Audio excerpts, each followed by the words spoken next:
Quick summary. In this universe, Naruto Uzumaki isn't just the reincarnation of Hagoromo Otsutsuki. He is the final vessel for the legacy of the Otsutsuki clan. From the very beginning, Naruto is the reincarnation of Indra, Azura, Hagoromo, and even Kaguya, whose will lingers deep in his soul. A convergence of cosmic power reborn in human form. The Yondaime Hokage, Minato Namikaze, held a bundle in his arm, smiling down at it, seeing as it was his son, Naruto. The roar of the Kyuubi no Yoko broke through this peaceful scene, causing Minato to focus, laying Naruto down in a bed with Kushina. "I'll be right back, you two. Stay safe." With that, Minato disappeared in a yellow flash, appearing on his own head on the Hokage's stone heads. He watched the Kyuubi fighting his ninjas and the Sandaime Hokage. He was about to go out there to battle the Nine Tails, though he felt something pulling him backward. Turning back with a throw of his three-pronged kunai, he saw the masked man as he vanished in a yellow flash, appearing in a clearing where he fought the said masked man and released his contract on the Kyuubi. Minato returned to the village, appearing above the massive tailed beast with the chief toad, Gamabunta, crushing it down. He then vanished in a large yellow flash. Minato let Gamabunta battle Kyuubi, while he went and got Kushina and Naruto. He returned in a flash and placed Naruto in the middle of a large ceiling area that he had placed already. The Kyuubi was fighting the chief toad, landing a clean slash over his eyes, causing him to poof away. He glared down at the humans, letting out another loud roar, though when his eyes landed on the baby, it made him confused. The boy had deep power inside him that the Kyuubi knew. He felt his father, Ashura, Indra, and Kaguya. Minato saw the Kyuubi's hesitation and movement, and that's all he needed, speeding through hand signs before he slammed his hands together. Shiki Fujin, Reaper, Death Seal. The spectral image of the Reaper tore into existence behind him, clutching its blade with a dark smile on its face, reaching its hand out as it grabbed the full Kyuubi and sealed it inside of the young boy. Minato saw this, and his eyes widened. He wanted to split it in half. He stared up at death, seeing him smiling down at him before his soul was cut, and he dropped his last words before he was sent inside the belly of the Shinigami. "Protect him, Kushina." Kushina held the crying baby in her arms, crying herself. She didn't realize when Umbu surrounded her, the Sandaime leading them. "Lord Hokage is dead, Sandaime-sama." The cat-masked Umbu spoke, picking up the fourth body as with a simple order from the Sandaime and re-elected Hokage, she would body flicker away. "Lady Kushina, we need to take you and your young to the hospital," a dog-masked Umbu said, walking with her to the hospital. Even as an Umbu, Hatake Kakashi still cried just a little. Scene change, Naruto's mind. The Kyuubi lay behind the cage formed by the seal, surrounded by a void of swirling mist and faint glimmers of light, like stars trapped in the dark. He wasn't snarling or pacing. Instead, he stared forward calmly at the four figures standing before him. Even with all his power, there was a certain weariness in his eyes. Kaguya stood like a phantom, her long white hair floating around her, eyes emotionless and cold. Indra crossed his arms, silent but sharp-eyed, while Ashura looked irritated, as if he'd already been arguing. Hagoromo stood at the center, calm and observant. "You all got reincarnated inside of this kid," Kurama said, voice deep and unreadable. "It seems we have, Kurama." Hagoromo replied, "Fate has brought us together again." Kaguya tilted her head slightly. "Ah, I see now. This is what you did with the 10 tails, Hagoromo. I can sense them all. Interesting. Grandma is here too?" Ashura muttered, annoyed. "And I thought Indra was bad." "Be quiet, you idiot." Indra snapped. "Just because we're inside a child's mind doesn't mean I won't fight you." Kurama's massive eyes narrowed slightly as he looked at the four of them. Hagoromo was cautious, and so was he. The presence of his mother unsettled them both. If they were to remain within the boy for as long as he lived, They'd need to coexist, even if they hated it. A moment passed in tense silence. For now, Hagoromo said, we wait. But one day, the boy will awaken, and when he does, the world must be ready. Time skip, age 3. You got this, Naruto. Don't be scared. Mommy's right here, okay? Naruto fidgeted with his sleeves, eyes wide as he looked up at the tall tree. Okay, but what if I fall? I'll catch you, Naru. You're a big boy, remember? Yeah, you're right. His face lit up with a smile. Kushina laughed softly as she watched him walk up to the tree. He was focused, unusually so for a 3-year-old. Concentrating his chakra, Naruto began to walk up the trunk. His steps were a little shaky at first, but soon he was walking vertically, rising all the way to the top. When he turned to look down, his mother was staring in surprise. You did it. She cheered. Have you been practicing when I wasn't looking, mister? No, I've just been studying how to walk on stuff. All right, let's go celebrate. Ramen, ramen, ramen. Naruto jumped down, landing in Kushina's arms with a happy giggle. The Uzumaki family lived a peaceful life, even after the Kyuubi attack.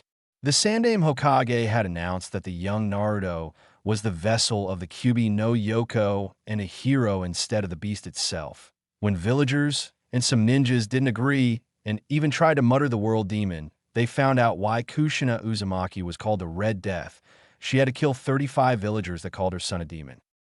We now see the two at Ichiraku with large smiles on their faces, slurping down ramen almost like a race while they laugh together.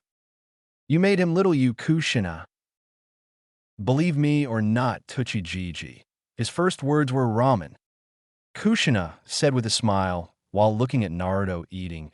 She then realized she was losing the race, causing everyone to burst out in happy laughter. 2 years later, Naruto's 5th birthday. Konoha, early morning. Konohagakure was already alive with color. Red streamers danced in the wind, stalls lined the streets with freshly grilled food, and posters of a grinning blonde holding up the peace sign were everywhere. Today wasn't just a birthday. It was Uzumaki Naruto Day, the day the boy who saved the village from the Kyuubi was born. Vendors handed out free food to villagers. Ninjas in uniform offered warm smiles. Even ANBU in masks gave silent nods to the boy who had done what no one else could, hold back the Kyuubi and survive. Inside the Uzumaki household, Naruto squirmed while Kushina tried to comb his messy hair. Mom, it's my birthday, I should look cool. Not fancy. You look cool when you're neat, Naruto-chan. Now hold still or no birthday cake. I'll let Sasuke eat it. Naruto froze and his eyes widened in the mirror, meeting his mom's gaze as he saw she was just laughing. You're evil. Kushina continued to laugh, having to control herself as she smiled down at her son. Red Death, remember? Outside, people gathered. Children shouted, "Where's Naruto?" The villagers lit sparkles early, even though the real fireworks weren't till sundown. Back with Naruto and Kushina. Kushina finally gave up on Naruto's hair, ruffling it into his normal hair with a slight sigh. Go out there with your crazy porcupine style. Naruto stuck out his tongue, grabbing his goggles and ran out of the door, making Kushina shake her head and laugh lightly, thinking about Minato watching them both. Outside, the street in front of their home was already packed with villagers. Cheers broke out the moment the door opened. Happy birthday, Naruto. There he is. Hey, hero. Naruto beamed, waving both hands.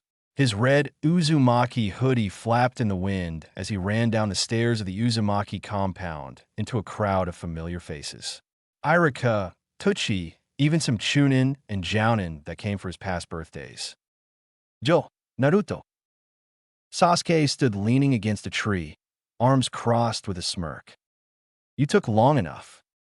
Naruto grinned. Had to survive my mom first. She tried to assassinate my hair.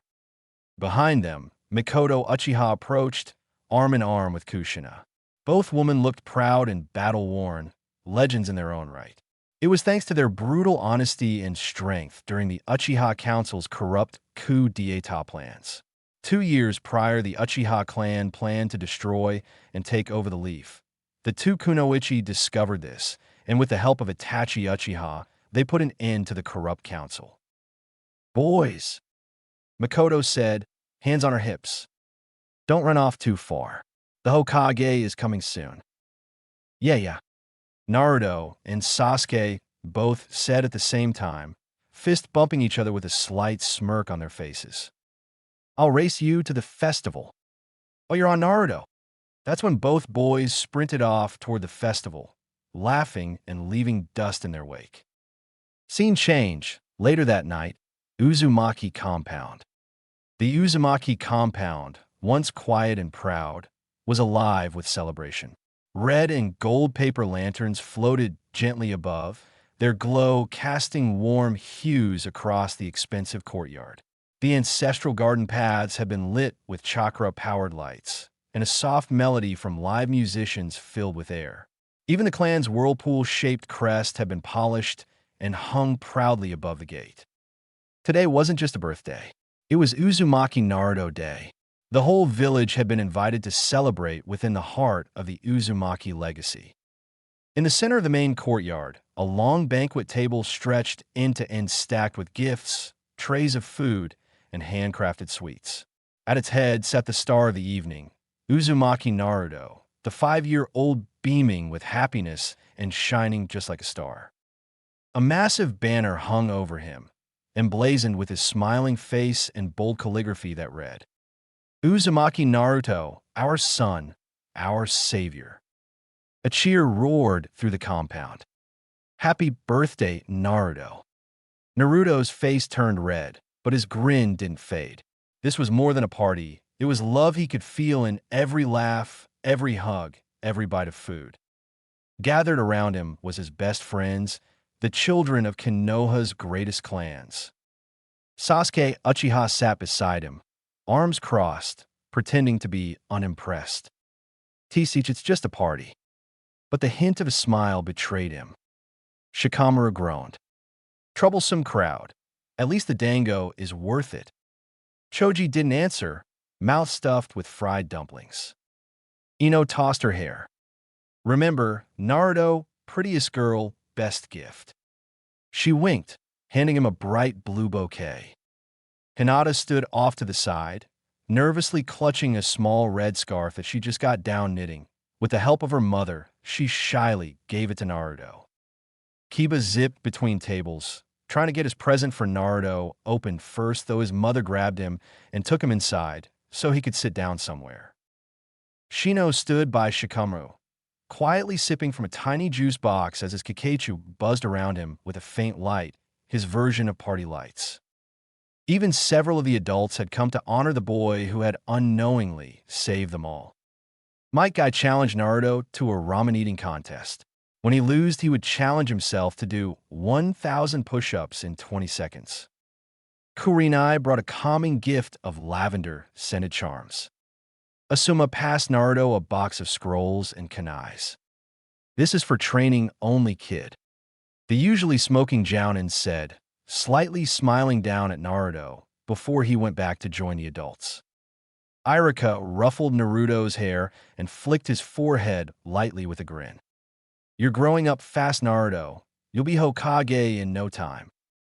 "You think so, Irika-sensei? I am the one and only Uzumaki Naruto after all."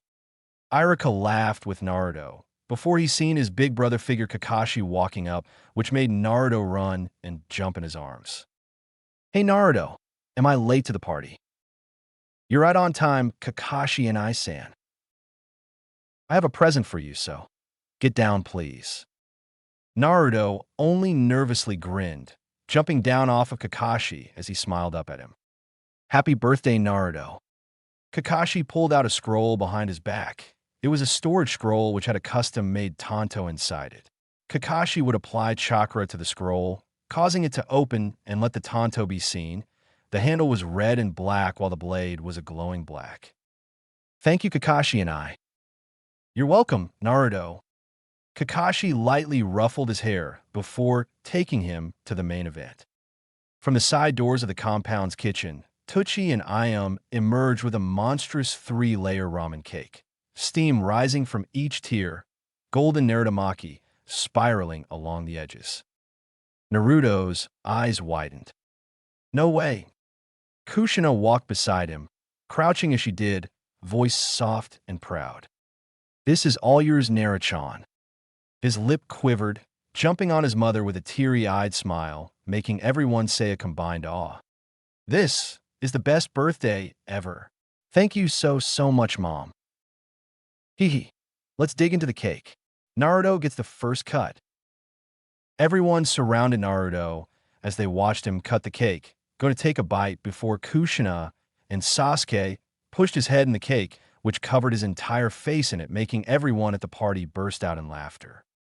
Kushina cleaned the cake off of Naruto's face while still laughing. Go to eat her own piece of cake, then Naruto did the same thing to her, which made everyone else once again burst out in laughter. The kids and adults all ate some cake at least, leaving one last layer that Kushina kept in the fridge. That when the Sandaime Hokage walked up with a grandfatherly smile. I'm happy to see you've had a great birthday, Naruto, my boy. Hokage Gigi. It was awesome and so fun. I bet it was Naruto. I have a present for you, my boy. Is it the hat? Not just yet, but because it's your birthday. Hiruzen would take off the Hokage hat and place it carefully on Naruto's head, smiling down at the boy as he did. Hiruzen would pull out a scroll that had the kanji for fourth on it, giving it to Naruto as he smiled. Now, put your chakra into the scroll, my boy. All right, Gigi. Naruto did as he said, putting chakra in the scroll as he saw it poofed out a box that had multiple three-pronged kunai and the flying Raijin steps. The only members of the party knew a secret that the villagers didn't. Kushina and Hiruzen only told a select few of people that Naruto was the son of Minato Namikaze. I trust your mother to help you learn your father's technique when you're older, my bow dash. Hiruzen didn't get to finish. Naruto had hugged him while sniffing and blowing snot into his Hokage robes. Thank you, Gigi, thank you. Naruto was surrounded by the clan children and their parents, all of them hugging Naruto as well. The party would continue for another few hours until all the children had either fallen asleep or had to go home. In the Uzumaki compound, it was only Kushina and Naruto once again. Kushina would be in the living room with Naruto, giving him his last birthday gift. I have one last gift for you, Naruto. Kushina said as she smiled at her son, taking out a scroll that had the whirlpool shape of the Uzumaki on it. Kushina would push some of her chakra into the scroll, causing a stack of red leather books that showed the Uzumaki whirlpool symbol. This is the Uzumaki Fuinjutsu, books 1 through 10. Naruto's eyes widened. He knew that his mother knew sealing jutsu, but he didn't expect he had to learn it. Our clan's true strength wasn't just our chakra and longevity, Naruto. It was our mastery of sealing. These books were made by the sage of Sixth Paths himself, given to the first Uzumaki and passed on through the family, and now it's yours. When you're ready, I'll help you. Naruto carefully held the books to his chest, smiling at his mother, though he noticed there was another item in the scroll. What's that, Mom? Kushina only smiled, pulling out the wrapped blade as she cleared her throat. This is the Crimson Fong, a blade forged by our ancestors, sealed with Uzumaki chakra. Only someone of Uzumaki blood has a chance of awakening its true power. Even when I tried, I couldn't. Naruto blinked, looking confused as the blade. So what does it do? Kushina smiled mysteriously, kind of scaring Naruto in the process. That's for you to find out when the time comes. Naruto reached out and gently touched the cloth-wrapped hilt. The silk pulsed faintly with warmth like it was alive and waiting. He looked at her with a smile, putting the sword back on the seal before using chakra and sealing it back. Thank you, Mom. She pulled him into her arms and whispered against his hair. One day, you'll be the strongest Uzumaki who ever lived, not because of power, but because of heart. After that, she would pick up Naruto, putting all of his gifts in his room as she would lay him down for bed, kissing him on the forehead as she tucked him in and turned the light off, walking to her own room and falling into slumber. Scene change, Naruto's mindscape. Dreamlike, fushed, silent, almost sacred. Naruto stood in an endless space, not dark, not bright, just vast.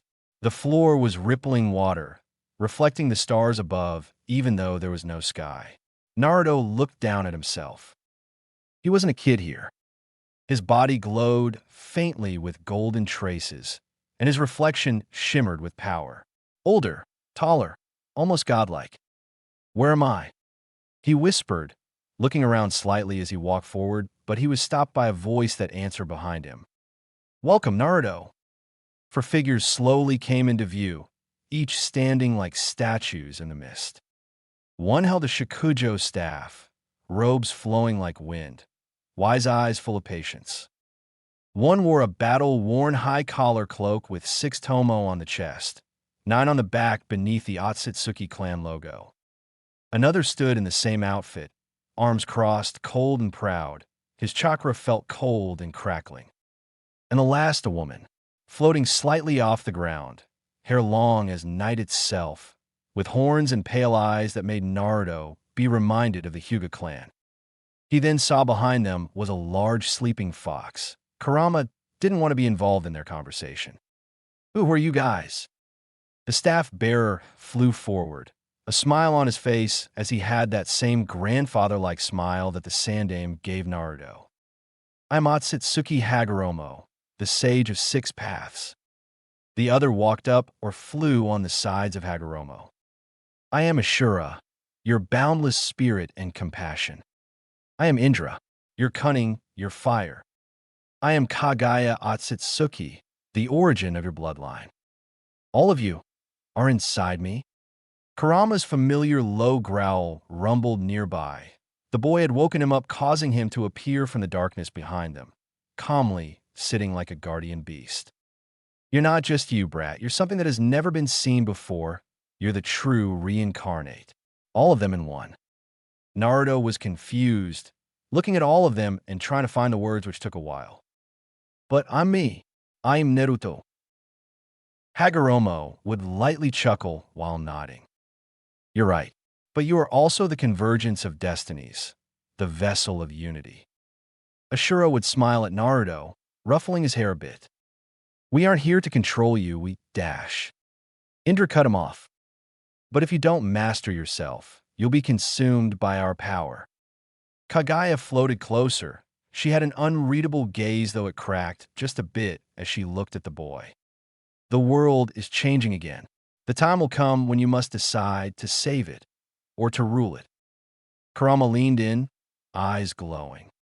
"You have the power of gods, Naruto, but how you use it, that'll decide everything." Naruto looked down at his reflection, slightly clenching his fist before locking eyes with everyone there. "I don't want to be a god. I want to protect my home." Hagoromo smiled at his words. He knew he would say something like that. Placing a single hand on his shoulder as Naruto felt a burst of knowledge, power, spirit, and blood. "You've been gifted with knowledge, power, spirit, and blood. Next time you return here, we will begin. You must walk the right path." Naruto smiled, deep blue eyes looking with the godly eyes of the Rinnegan. "I will." They all smiled at the boy. They had a feeling that he would save the world, though Kagaya would have to warn him about Black Zetsu. Naruto was now able to drift off to sleep, not knowing that his body on the outside had new abilities and godlike chakra and eyes. Unknown to the ninja world, their savior or destroyer has been awoken. Bonds and beginning. The sun poured gently into the Uzumaki compound, spilling golden light across Naruto's bed. He stirred slowly. No nightmares. No dreams. Just silence. Naruto slowly sat up, remembering what he saw in his mind. He could feel the power that Hagoromo gave him, and it made him feel strangely connected to everything. Morning, Naruto-chan. Kushina called from the kitchen. Come eat before it gets cold. Naruto blinked, shaking the strange feeling off, and smiled. Coming, Mom. Naruto ran downstairs, jumping into his seat as he had a smile on his face. After you get done eating, I'll take you to the academy.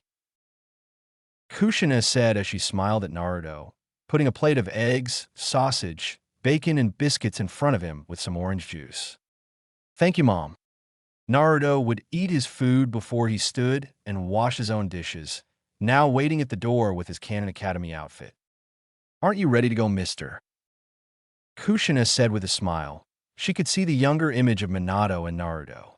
Kushina walked up to Naruto, lightly holding his hand as she walked to the academy. Don't give Irika too much trouble, okay?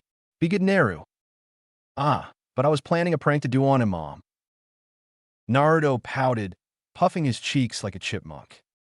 Kushina snorted and gave him a gentle bop of the head. No exploding chalk this time, got it? Fine.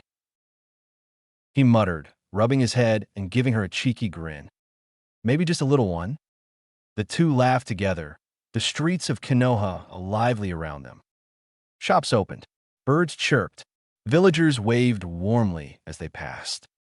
Whispers of, "That's him," and "The hero kid." Followed them. Kushina ruffled his hair as they reached the academy gate. Go show them who you are, my little son. Naruto nodded, then turned to face the building with a determined expression, but something flickered in his eyes. Just for a second.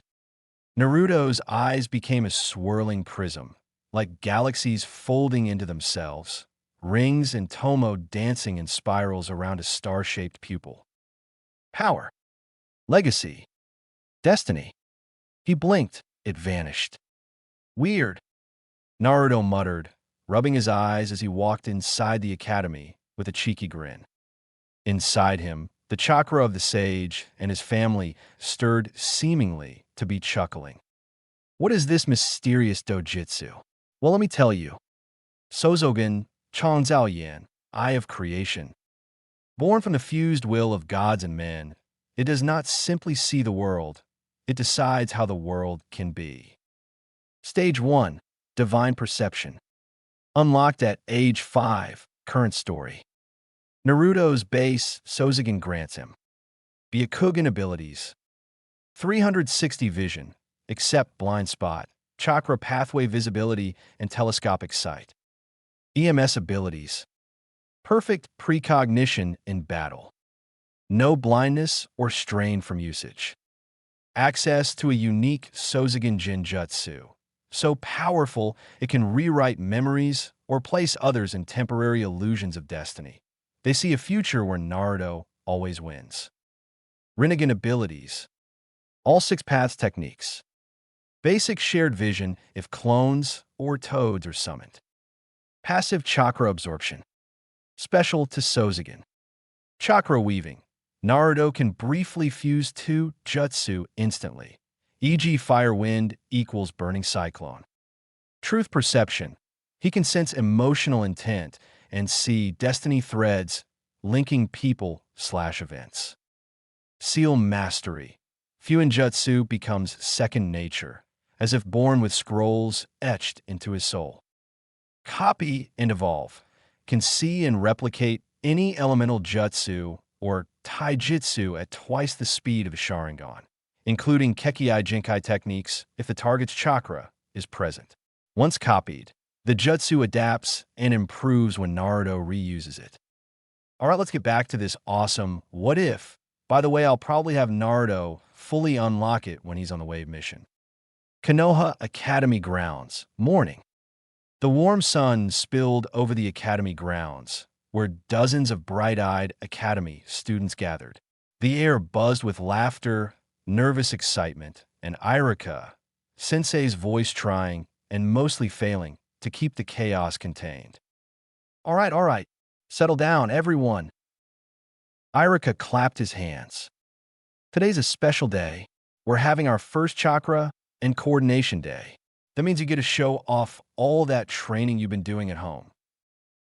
Naruto stood proudly near the front, bouncing on his heels. His headband-less blonde hair shimmered in the light, and his wide blue eyes gleamed with anticipation. This is going to be awesome. He turned to Sasuke with a big grin. You ready to lose? Sasuke just ashendi and folded his arms. In the crowd, clan parents and Jonin spectated from the sidelines. Kushina Uzumaki stood next to Mikoto and Itachi Uchiha, arms crossed and grinning with pride. He's going to surprise them, she said while waving and smiling at Naruto. Itachi would be watching his brother, a light smile on his face as he watched him. Don't count Sasuke out yet, Ms. Uzumaki. Mikoto slightly smirked, keeping her eyes on Sasuke. Itachi is right, Kushina. Event 1. The Leaf and Balance Obstacle Course. Irika explained. Each of you will place a leaf on your forehead. You have to keep it balanced while running across planks, hopping posts, and landing targets. Chakra control and focus. Ready? Most kids stumbled by the second post. Kiba's leaf flew off immediately. Ino shrieked as she nearly fell into water. Shikamaru walked the whole thing muttering. Troublesome. But when it was Naruto's turn, no one was ready for it. He darted forward, arms back, wind rushing against his face. The leaf stayed firmly on his forehead. Each footstep landed perfectly, as if the course guided him instead of the other way around. When he landed on the target and struck a grin, even Irika blinked. What the? Did you teach him that already? Mikoto asked. No. Kushina said with a slight smile. She was proud of her Naruto. That was all him. Event 2. Sparring Challenge. Next up, randomized 2 versus 2 sparring to build coordination and reaction time. Team 3, Naruto and Hinata. Hinata turned a bright red. She didn't expect that she would be on a team with her crush. Team 7, Kiba and Shikamaru. Naruto turned to Hinata with a big grin. Don't worry, we got this. She would only nod, hiding behind her bangs. The whistle blew. Kiba charged immediately, while Shikamaru moved to the flank with a hand sign. Naruto waited. His body buzzed. Something in his vision sharpened, time slowed just a bit. He could feel where Shikamaru's shadow would move. A rock near his foot. Naruto picked it up and hurled it. Thunk! It hit Shikamaru in the chest, causing him to fall over and groan out. This is such a drag. Meanwhile, Hinata had activated her gentle fist and slammed her palms into his stomach, causing him to get sent flying with a yelp. Point. Team 3. Everyone clapped for the team. The Hyuga heir and the golden child of Konoha was an unexpected team-up, but it worked. Aftermath. The event ended in cheerful applause. Parents clapped, kids surrounded Naruto and Hinata. That was awesome. You threw that rock like you knew it would hit. Do you have a Sharingan or something? Naruto laughed nervously. Nah, just got lucky. But in the shadows, Hiruzen Sarutobi watched from afar. He had felt something flicker, an immense chakra pulse for just a moment when Naruto threw that rock. You felt it too, Gigi? Kushina said as she walked up behind him. She looked confused but proud. I did. The Sandai murmured. There's more to Naruto than any of us realize. He's my son, so of course he's going to be awesome. Scene change. Uzumaki compound night. Later that evening, as Naruto sat on the Uzumaki compound staring at the sky, he yawned and leaned back.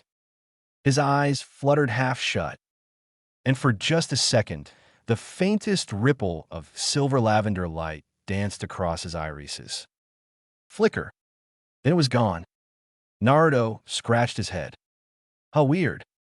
Kushina's voice called from inside. Naruto-chan, bedtime. Coming. He grinned and ran inside. 7 years later. Summary of the lost time.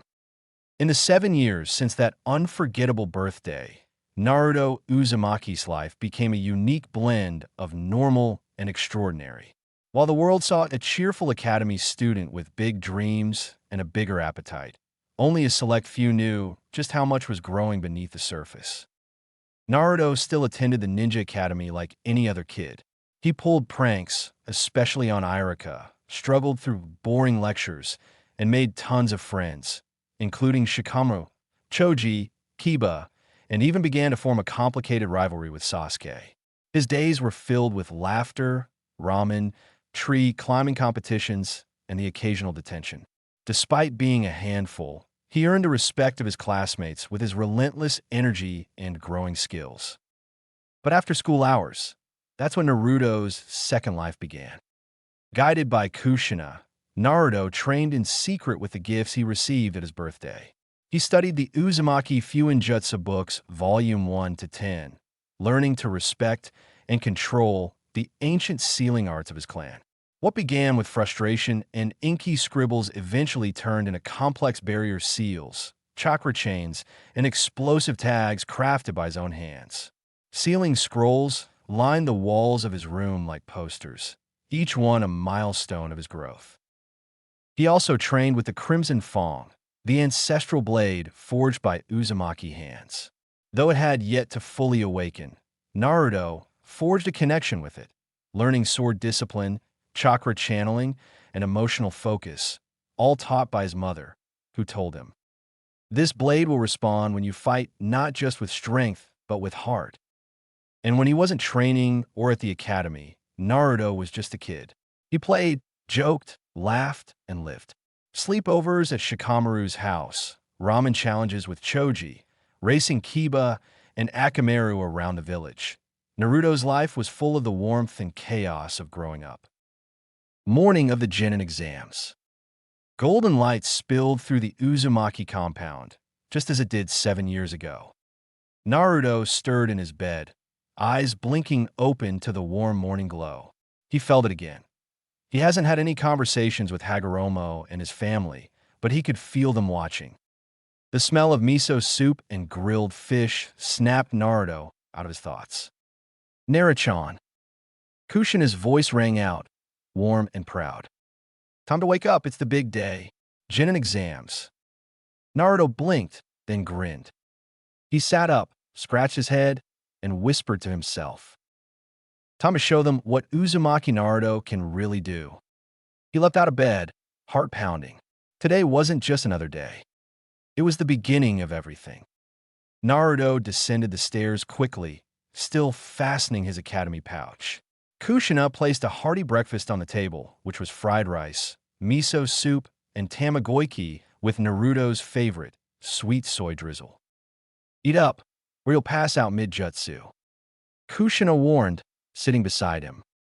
Naruto inhaled his food, nerves and excitement bubbling. You ready? She asked after he finished. He nodded as he swallowed the rest of his food. Yeah, I've been ready. Kushina ruffled his hair while smiling. Remember what I said, don't hold back, but don't show everything. Save your aces. Naruto smirked. Heh, got it, Mom. Scene change at the academy. The classroom was loud as usual, chatter filling the air as students crowded around friends. Sasuke leaned against the wall, arms crossed, eyes locking with Naruto the moment he stepped in. Took you long enough, Uzumaki. Naruto laughed, causing Sasuke to slightly smirk. Please, I was up before you. You probably fixed your hair for half an hour. Sasuke rolled his eyes though his smirk stayed. TCH, whatever. Hinata gave Naruto a small wave, blushing when he waved back. Shikamaru was already half asleep. Choji snacked on chips while Ino tried to gossip with Sakura, who was about to pass. Irika entered the room with clipboard in hand. All right, everyone, settle down. Today's a big day. Those who pass the graduation test will officially become Genin. The rest, well, you'll be back here next year. He smiled encouragingly, but his eyes scanned them seriously. It won't be easy. Chakra control, ninjutsu, physical ability, and mental aptitude. Everything counts today. Naruto clenched his fists in excitement. This is it. This is my moment. Naruto stood with his classmates in the practice yard behind the academy, lined up beneath the morning sun as Iruka and Mizuki gave out final instructions. Despite the tension, Naruto wore a confident smirk, hands behind his head in his usual relaxed posture. All right, Iruka said, clipboard in hand. You'll be called one by one. You'll perform the clone technique, a basic transformation, and a shuriken accuracy test. Those who pass will receive a forehead protector. The rest will try again next year. Naruto's expression hardened a little at that. He wasn't going to be a failure again. Not after all he had trained for. Not with his mom, Kakashi, and even Sasuke watching from a distance. Sasuke gave him a subtle nod, but one that spoke volumes. You better not choke. Clone technique exam. Uzumaki Naruto. Mizuki called. He stepped forward, calm, but brimming with internal energy. His chakra was immense, but unlike before, it was steady, shaped, controlled. Let's see the clone technique. Naruto closed his eyes, forming the cross seal. Shadow, clone jutsu. In a burst of smoke, 3 perfect clones stood beside him, crisp, identical, and filled with chakra. Iruka's eyes widened, and even Mizuki flinched. That wasn't the basic illusionary clone. That was the multi-shadow clone jutsu. Perfect. Iruka blinked. You passed with flying colors. Naruto gave a small bow and smirked at the stunned Iruka, walking off with a slight grin on his face. Written and shuriken exams. He aced the chakra theory and history portions with surprising ease. Kushina made him read sealing scrolls every night after all. When the time came to throw shuriken, Naruto unleashed the same focused form as Suma taught him, burying 4 shuriken directly into the bullseye and grazing the edge of the 5th. Even Sasuke gave a subtle nod of respect from the sidelines. By the end of the exam rounds, Naruto stood among those with a forehead protector in his palm. He grinned widely, staring down at it with trembling fingers. I did it. Graduation room, afternoon. Iruka clapped his hands once the class had quieted again. Congrats to all who passed. Tomorrow, you'll meet your new Jonin squad leaders. The newly minted genin buzzed with excitement. Naruto leaned back in his seat, his protector now tied around his forehead with pride. Scene change, Uzumaki compound, that night. Kushina had waited by the window all day. When she finally saw Naruto walking through the compound gates with a leaf headband protector tied proudly across his brow, her heart swelled. Naruto-chan, she whispered, hand over her heart. Naruto opened the door just in time for a flying tackle hug. You did it, she yelled, squeezing the life out of him. Hey, Mom, can't breathe. She let out, eyes shimmering. You're officially a genin. Gods, I'm so proud of you. Naruto grinned and held up the headband. I told you I'd do it. Kushina already had a surprise ready. This time it wasn't ramen cake, but a home-cooked celebratory meal with grilled fish with sweet miso, miso-based tonkatsu ramen, and a tiny red and gold cake with a kanai-shaped candle. They sat together on the floor, laughing and eating. She gave him a small gift. It was a pendant that her great-grandmother gave her, which was shaped like the Uzumaki spiral, meant to bring luck and protection. This belonged to your great-great-grandmother, she said softly, smiling as she put it in his hands. Now it's yours, Naruto-chan. Naruto clutched it tightly. Thanks, Mom. When the celebration ended and the dishes were put away, Kushina sat with him under the stars in the compound courtyard. You're strong, Naruto, she said, brushing his hair back. But don't carry everything alone, okay? You're not the Nine Tails. You're my son. You're loved. Naruto didn't respond at first. He just leaned in her side, the stars twinkling overhead. I'll make you proud. I promise. A beautiful image of mother and son sitting under the stars, What they couldn't see is that the soul of Minato was behind them, joining in on their little hug with a smile on his face. I'm proud of you, son. Naruto heard a voice that wasn't his mother's, and it felt nice and comforting, and all he could do was smile and be ready and happy for tomorrow. Scene change, Academy, morning. The sun rose lazily over the hidden leaf, casting soft beams of light through the academy windows as chatter filled the classroom. Naruto entered, hands behind his head, a sleepy but proud grin on his face. He glanced around, nodding to Shikamaru, bumping fists with Kiba, then slid into a seat beside Sasuke, like it was any other day. Morning, team. Sasuke smirked. Took you long enough, Dobe. They didn't need to exchange more than that. They understood each other.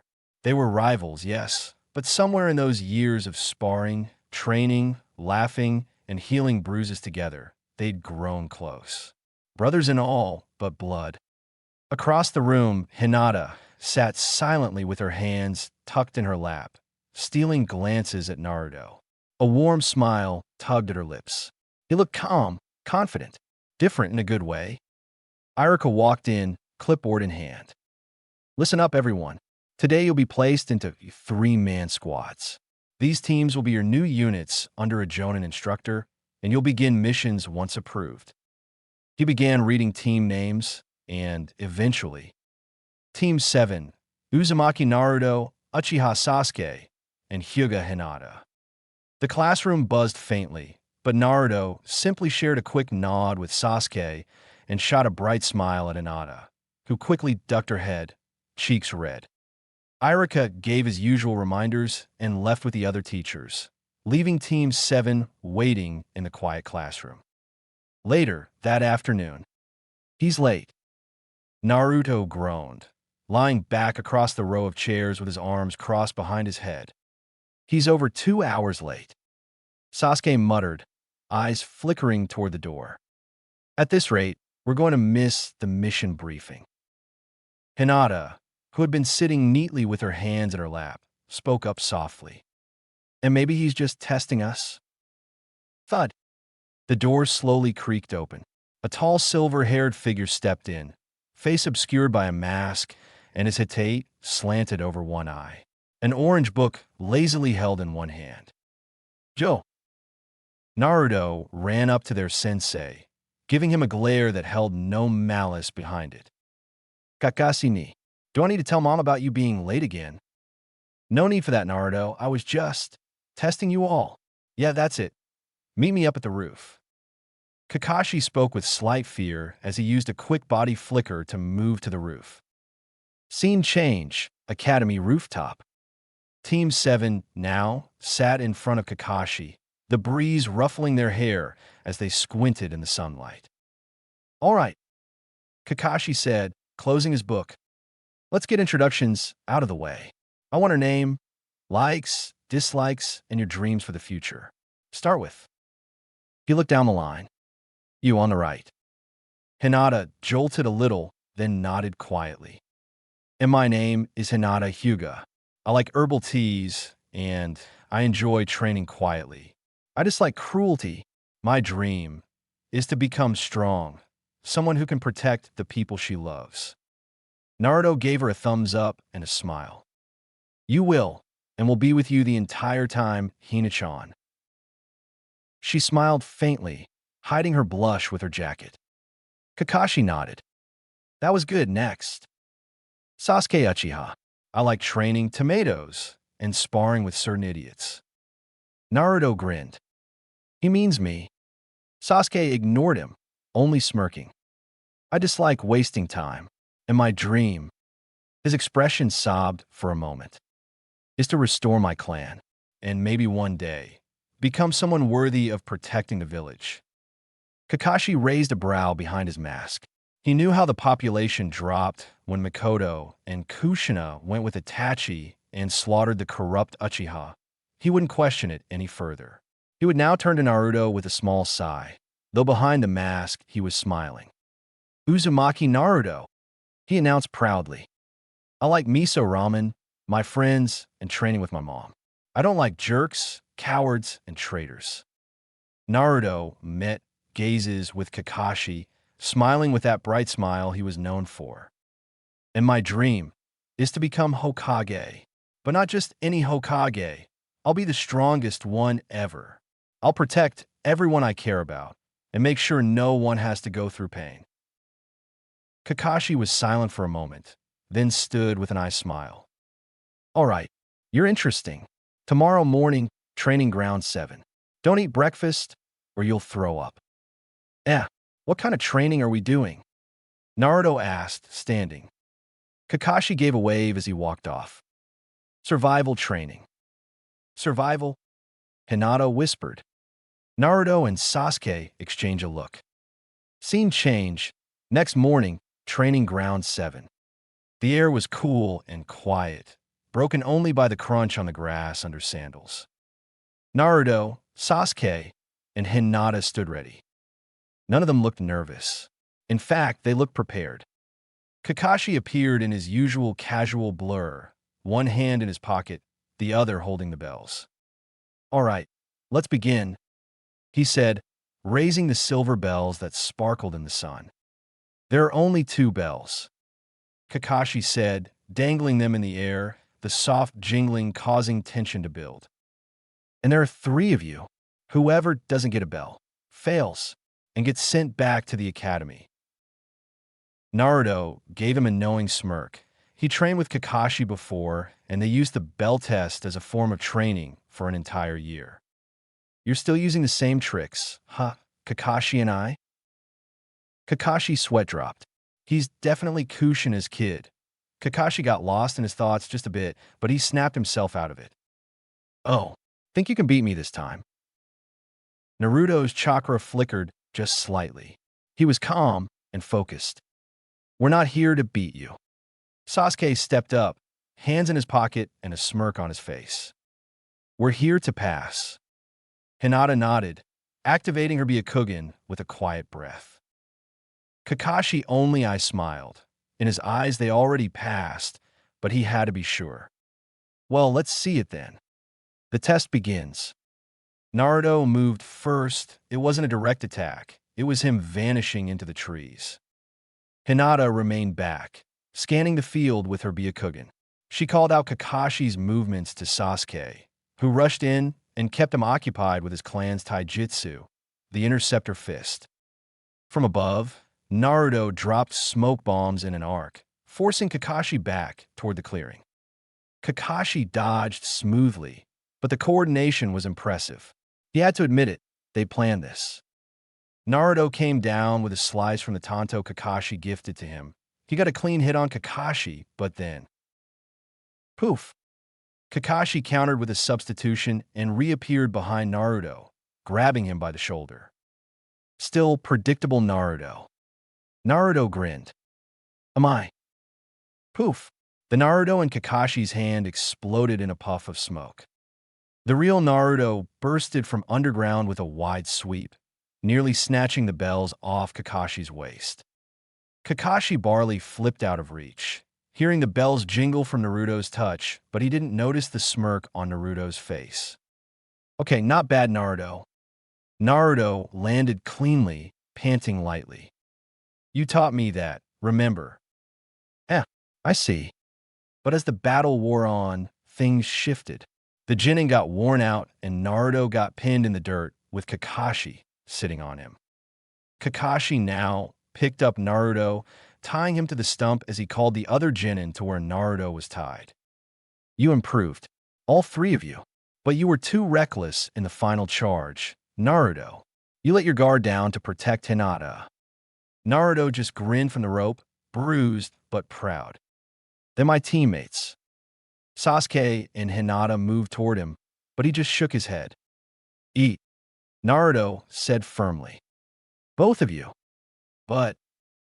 Hinata began. Naruto gave her that warm, stupidly confident smile. Don't waste it. You'll need your strength. I'm Yufine. Sasuke narrowed his eyes. You're still an idiot. But he sat beside Naruto and opened his bento box. Hinata hesitated, then knelt beside Naruto and handed him a bit of rice anyway. Eat this, please, she whispered. You earned it too.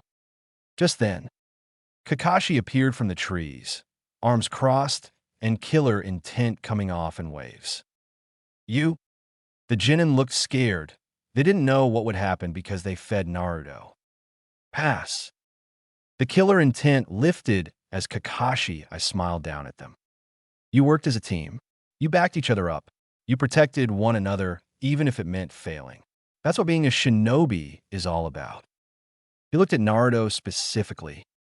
You could have tried to take the bells for yourself, but you gave them a chance. You led them. Naruto grinned. I knew you were hiding your chakra from Hinata's Byakugan, so I put my chakra in the bells so she could find you easier.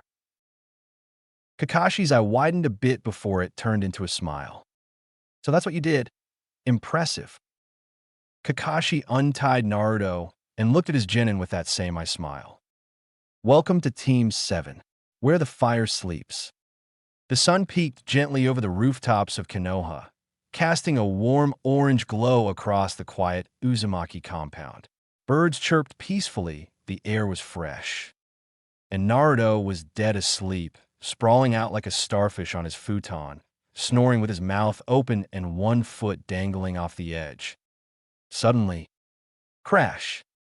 A loud chatter echoed from the kitchen. Ahu stole the last of the chili garlic paste. Naruto shot up like a kunai, hair sticking up worse than usual. What? I'm up. I didn't take it. I swear. He flailed out the bed, only to trip over his own pants leg and faceplant into the floor. From the kitchen, Kushina's voice echoed cheerfully. Oh good, you're awake, sleepyhead.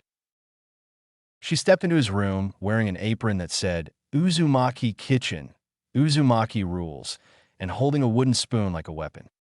Naruto groaned, lifting his head off the floor. Mom, did you just yell to wake me up? She grinned. Of course not.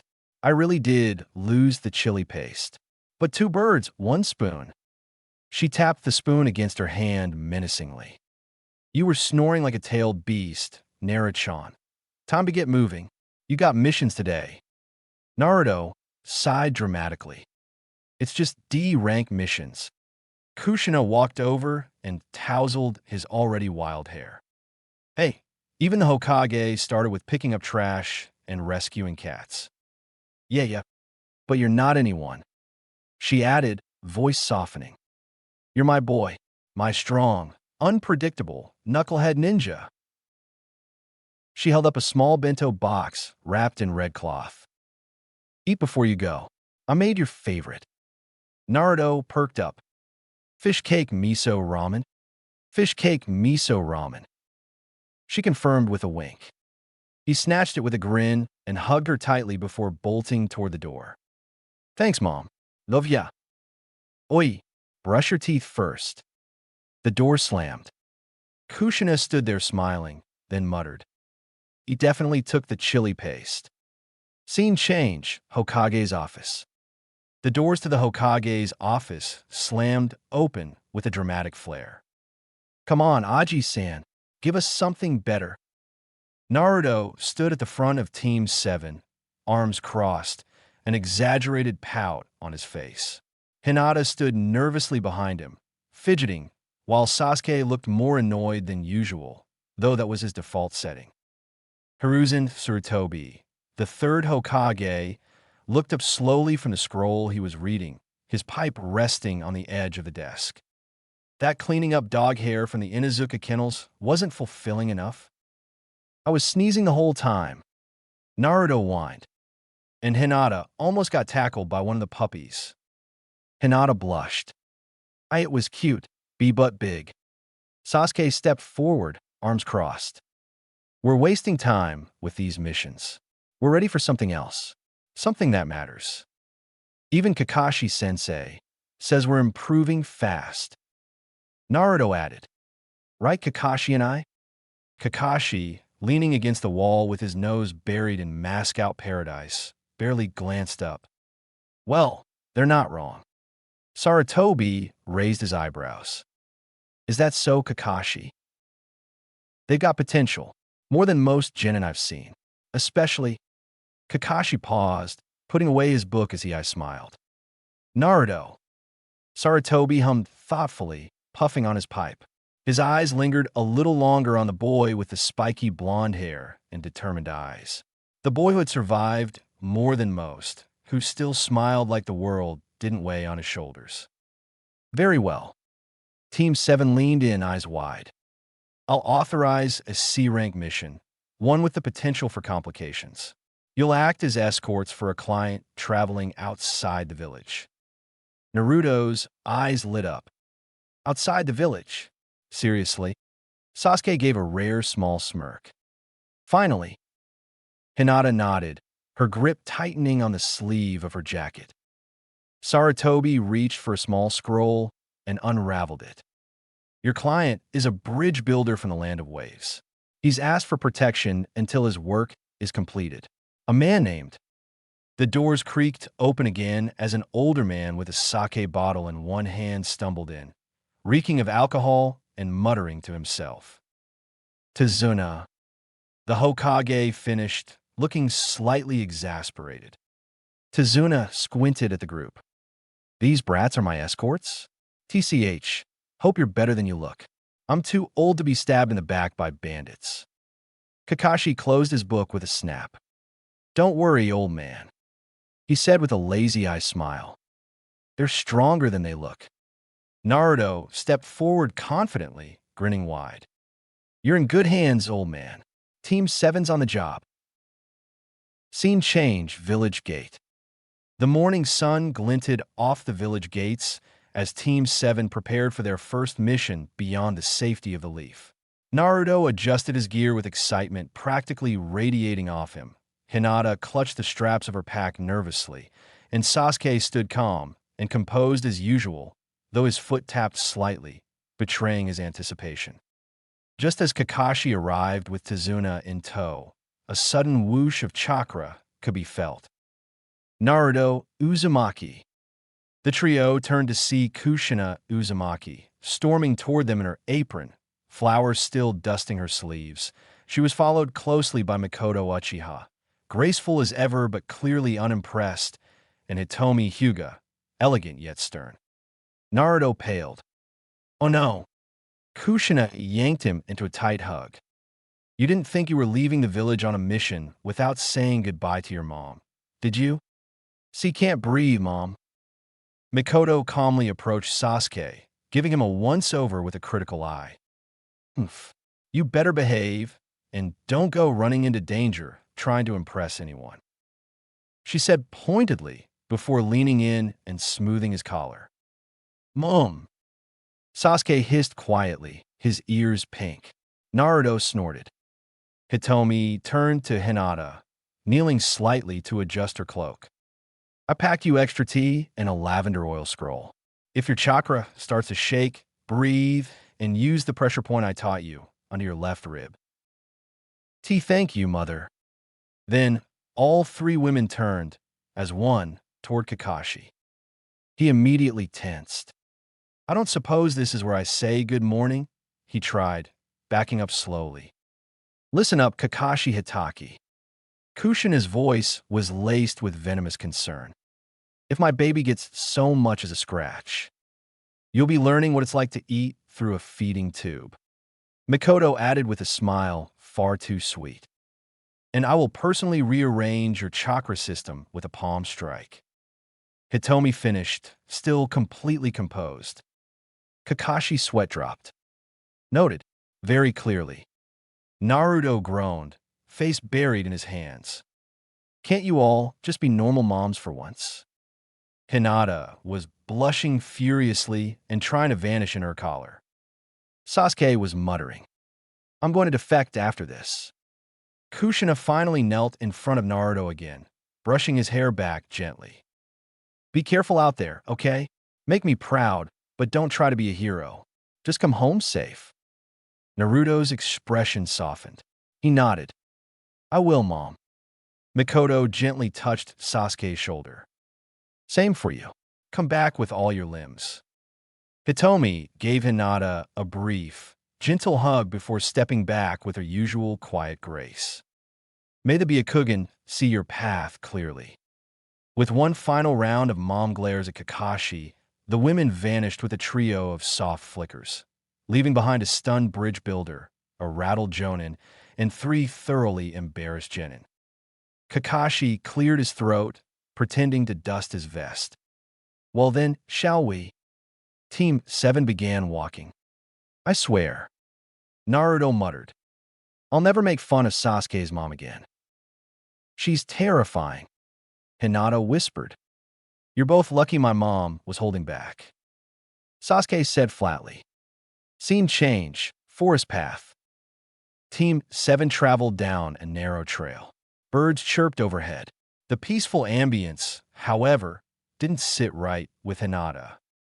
She kept her eyes peeled, her footsteps light but alert. Kakashi was casually flipping through his orange book up ahead, and Tazuna was walking behind him, grumbling softly to himself about being surrounded by kids. That's when Hinata's veins pulsed around her eyes. Byakugan. The world shifted, chakra networks bloomed into view. The trees bled transparency, and the earth itself revealed secrets. A faint glint, a distortion in the chakra pattern. Something was off. Her pale eyes locked onto a single, seemingly harmless puddle nestled on the side of the path. Too clean, too centered, too perfect. Wait, she said, her voice sharp yet soft. Naruto and Sasuke halted immediately, sensing the change in her tone. There's chakra under the puddle. 2 signatures. Kakashi's book snapped shut. Well done, Hinata, he said coolly. In an instant, the puddle exploded, 2 figures in clawed gauntlets launching from it like vipers. Chains flew through the air, aiming directly for Kakashi. Naruto's hands moved fast, already forming a seal. Shadow Clone Jutsu.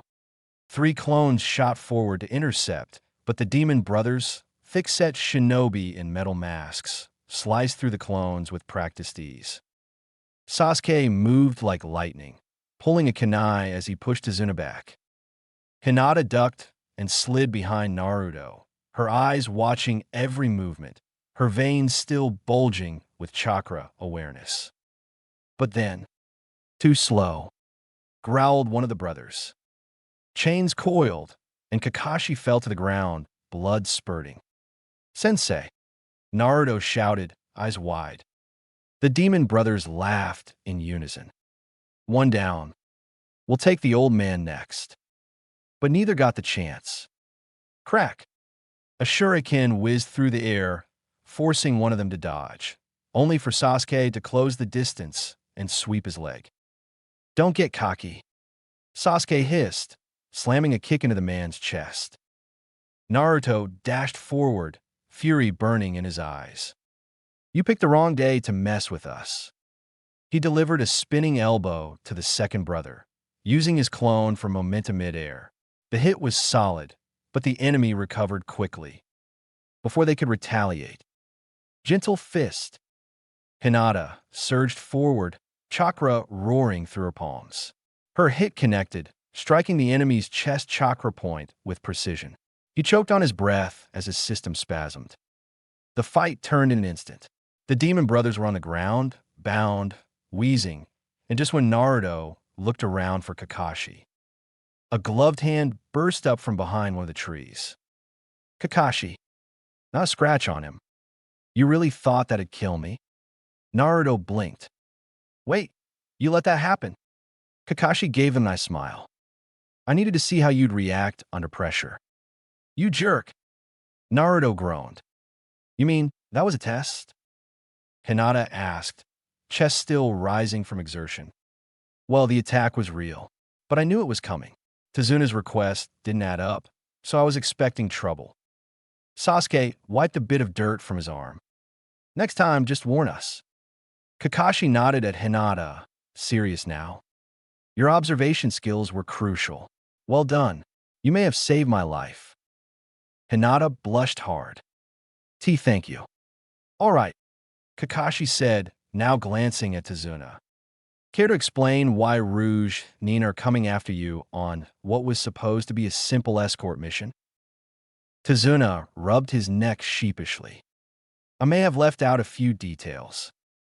Naruto crossed his arms and gave the old man a narrowed look.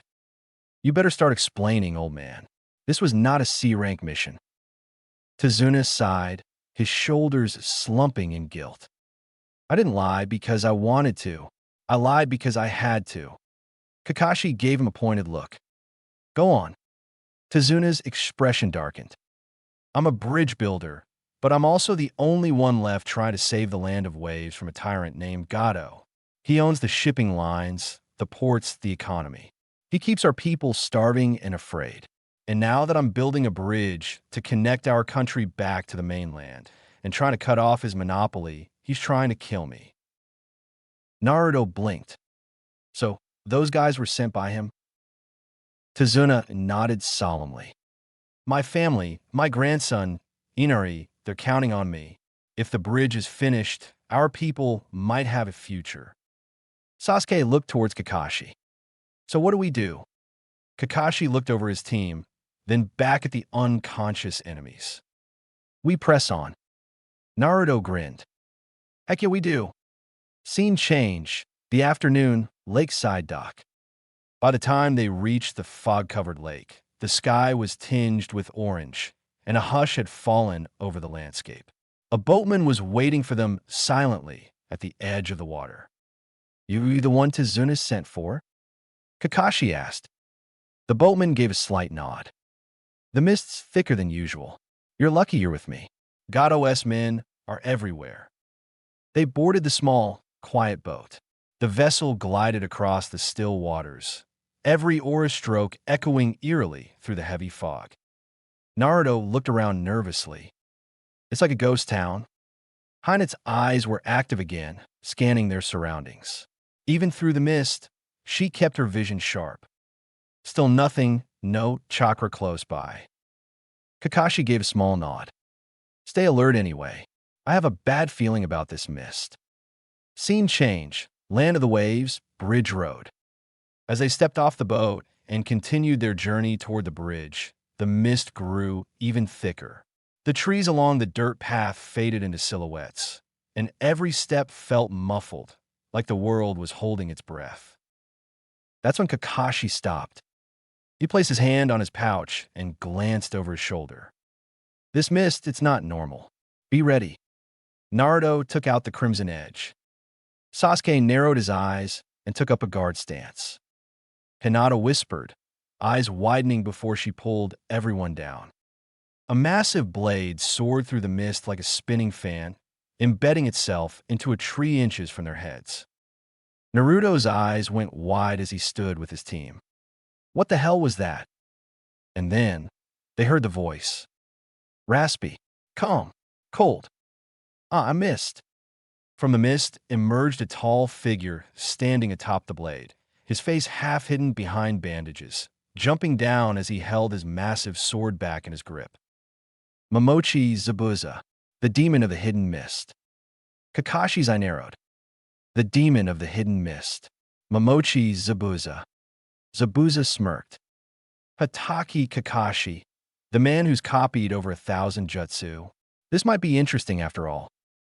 Zabuza's smirk stayed in place, but his eyes flickered, just briefly to the weapon in Naruto's hand. The crimson edge gleamed faintly in the mist, blood-red steel pulsing with an ancient chakra. That sword, Zabuza muttered, eyes narrowing now. Naruto titled his head, holding it firm in a reverse grip. You got something to say, Miss Breath? Zabuza didn't respond right away. He was still staring at the blade. Then his smirk returned, colder than before. Oomph. I thought it was lost in the fall of the Uzumaki.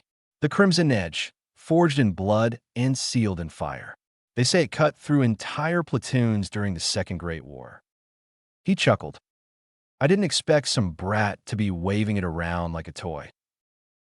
Naruto stepped forward. I'm not some brat. I am Naruto Uzumaki, and this blade's mine now. Zabuza didn't reply. He simply shifted his stance, bringing the executioner's blade down with a dull thud in the dirt. I'll cut you all down anyway, but maybe I'll keep the sword. Kakashi took a step forward, his voice calm but steely. You'll be dead before you reach it. With a sharp gesture, he pulled up his Hitayate, revealing his Sharingan. Zabuza's smirk only widened, the grip on his blade becoming deadly. The air grew thick. Chakra surged between the two Jounin, the sheer pressure making the younger shinobi sweat. Hinata, Sasuke, Naruto, stay back and protect the client. Kakashi ordered. This guy's on a different level. The mist churned around them like breathing smoke. Then in a blur, the battle began. Water exploded upward as Zabuza vanished and reappeared in a flicker, swinging his massive blade. Kakashi parried just in time, skidding back with a controlled slide. Lightning-fast hand signs followed. Water style, water dragon bullet jutsu. Zabuza responded in kind, mimicking the signs perfectly. Two enormous dragons of water collided mid-air, spraying the forest path in sheets of rain. Meanwhile, Naruto stood near Tizuna with his blade drawn, watching intently. He's fast, but not as fast as Mom when she's mad. Sasuke stayed on Naruto's left, tense. We can't help, not against this kind of monster. Hinata kept her Byakugan active, scanning. There, Zabuza's splitting into a water clone. Sensei is on the right. Naruto clenched the crimson edge tighter. Then we can help. Zabuza managed to trap Kakashi inside the water prison jutsu, leaving a clone behind to guard it. He can't move. He's trapped. Hinata said to Naruto and Sasuke. We have to do something. Naruto growled. Zabuza chuckled from within a mist. Don't bother. One wrong move, and your sensei's lungs fill with water. You kids stay put and die quietly. But Naruto took a slow breath. No, I'm not letting anyone die. He looked at Sasuke, who was already loading shuriken. We got a plan? Sasuke nodded. You distract. I strike. Naruto grinned. Just like training. Let's go. He rushed forward with a flurry of kunai, his motions chaotic but controlled, designed to distract the clone. Sasuke vanished into the mist. The clone smirked and swatted the kunai away. Predictable. But just as it moved to intercept Naruto, Sasuke struck from behind, shuriken flying. The clone grabbed one, but poof! One of the shuriken morphed into Naruto, kunai drawn. It all happened in a flash. But Zabuza's clone turned to water just in time. TCH. The clone began reforming, but then. The clone began reforming, but then. The crimson edge glowed. A pulse, deep and ancient, reverberated in Naruto's hand. It was a hum more than sound. The edge lit up with red sigils that trailed from the hilt like embers in the mist. Naruto froze. What the? Sasuke blinked. Your swords. Zabuza's real body snapped his head toward the sound from within the dome. That blade, it's waking up. The mist shimmered strangely around the weapon. The crimson edge, dormant for decades, reacted to Naruto's chakra. His chakra is pure, golden, and vast, the essence of the sage himself. Naruto instinctually raised it, and the air itself warped slightly. The reforming clone staggered, steam hissing off its watery form like it had been cut by heat alone. The Uzumaki pendant on Naruto's neck glowed faintly in harmony. Whoa! Hinata gasped from the sidelines. That sword, it's alive. Zabuza growled. No way. Only the Sage of Six Paths has been able to use the sword's true power. It's written, set in stone. Kakashi, from within the water prison, smiled beneath the surface. He's growing already. Naruto exhaled and slashed downward. Crimson slice. The blade howled through the air, not just a jutsu, but raw energy cleaving through the water clone before it could reform. The clone burst apart in a hiss of boiling steam. and in an instant Kakashi was free. Thanks, Naruto. In one smooth motion, he dropped beside his student, his eye glowing with power. Now it's my turn. Zabuza barely had time to react before he realized. His own hand signs were being copied in real time. Every movement mirrored with perfection. His breath grew ragged. That eye. Kakashi didn't even blink. Too late. And in a dazzling explosion of chakra, mist, and motion, Zabuza was defeated, caught in his own technique, speared and broken. Kakashi would approach him cautiously, only for a mist hunter Nin to strike Zabuza down with Simbon. Aftermath, mist cleared. As Zabuza's unconscious body collapsed, Kakashi remained still, watching the hunter Nin take him. Naruto lowered the crimson edge, the red glow fading. That sword, it moved on its own. Kakashi looked at him. No, it moved because it chose you. Sasuke glanced over. Show off. Naruto grinned. Jealous, tomato boy? Sasuke rolled his eyes but smirked anyway.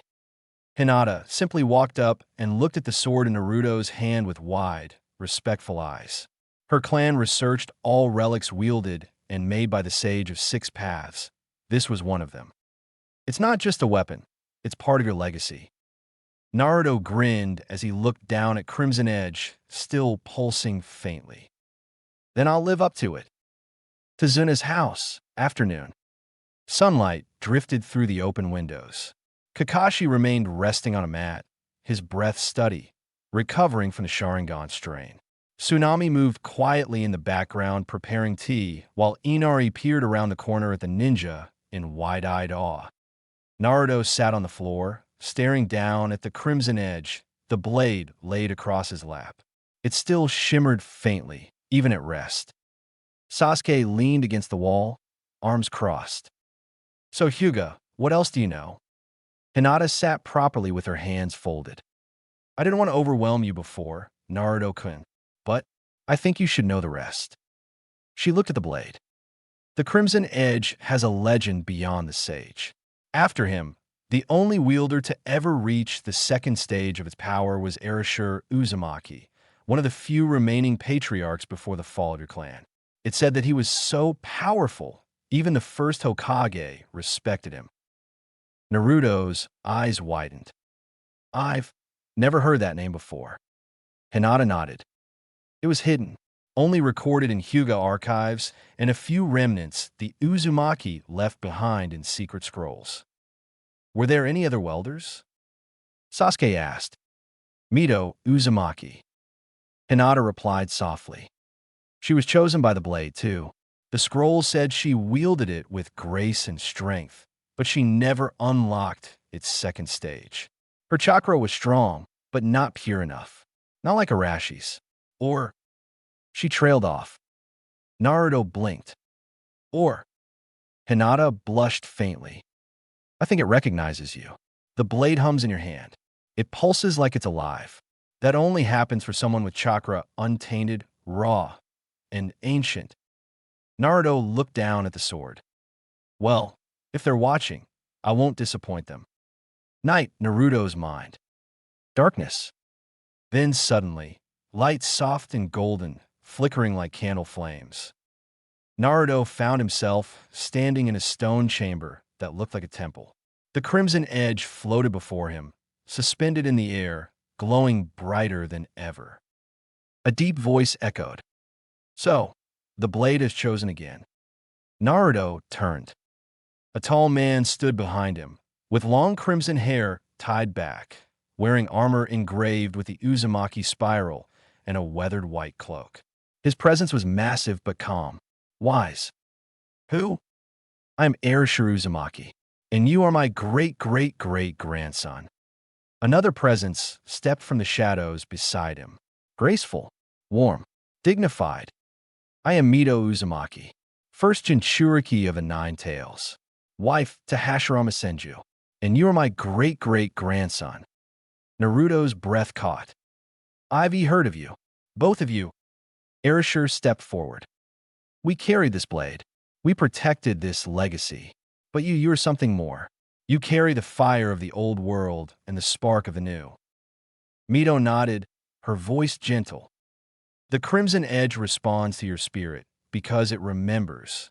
The purity of our people flows strongest in you. But the second stage is not given, Naruto. It is earned through resolve, through loss, through love. Naruto swallowed, his hand reaching toward the blade. It glowed brighter. Arashi's voice deepened.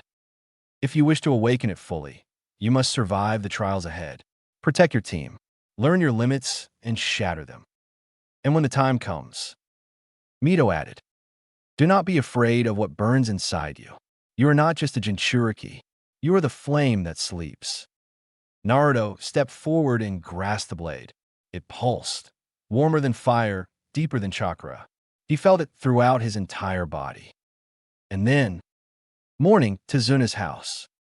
Naruto's eyes opened slowly, a quiet hum filling his ears.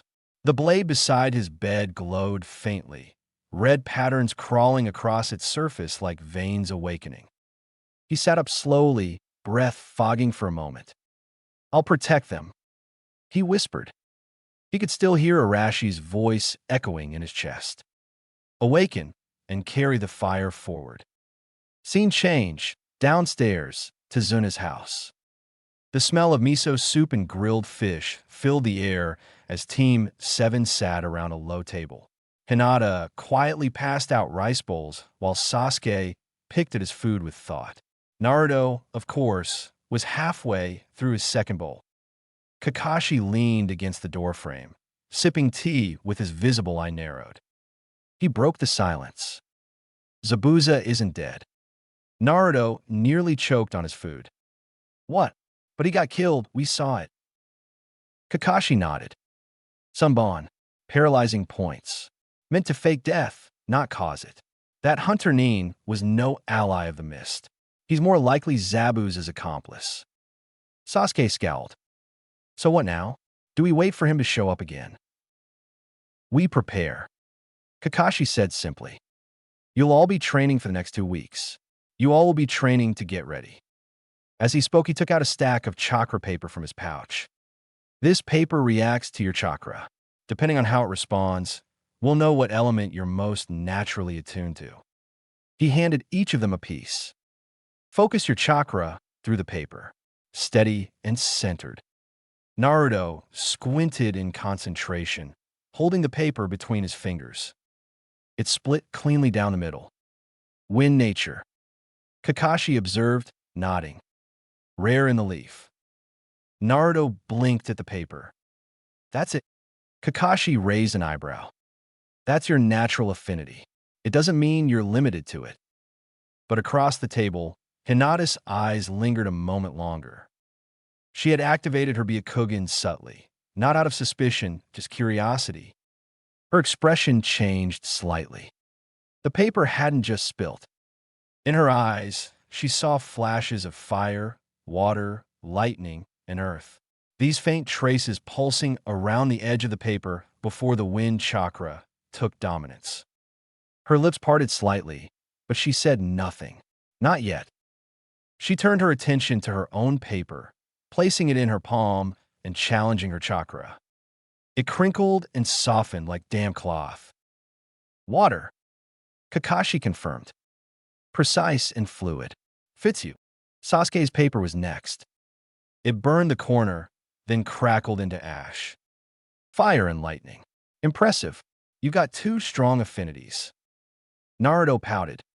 Wait, me and Hina-chan only got 1. Most people do. Kakashi said. You can possibly learn more. Just wind and water are your 2 strongest. He stood up and clapped his hands. All right, from today on, I'll be helping each of you learn 5 jutsu based on your chakra nature. Offensive, defensive, movement-based, whatever fits your style. Sasuke looked skeptical. 5. You've got 2 weeks. It's possible. Kakashi said. If you don't slack. Naruto grinned. I'm gonna master them all and still have time for ramen. Hinata smiled softly. Let's all do our best. Kakashi gave a rare chuckle. Glad to hear it. We start after breakfast. Scene change, lake. The sun hung high over a lake nestled just outside Tizuna's property. Team 7 stood at the edge, looking out across the rippling surface. Kakashi stood on the water calmly, hands in his pockets.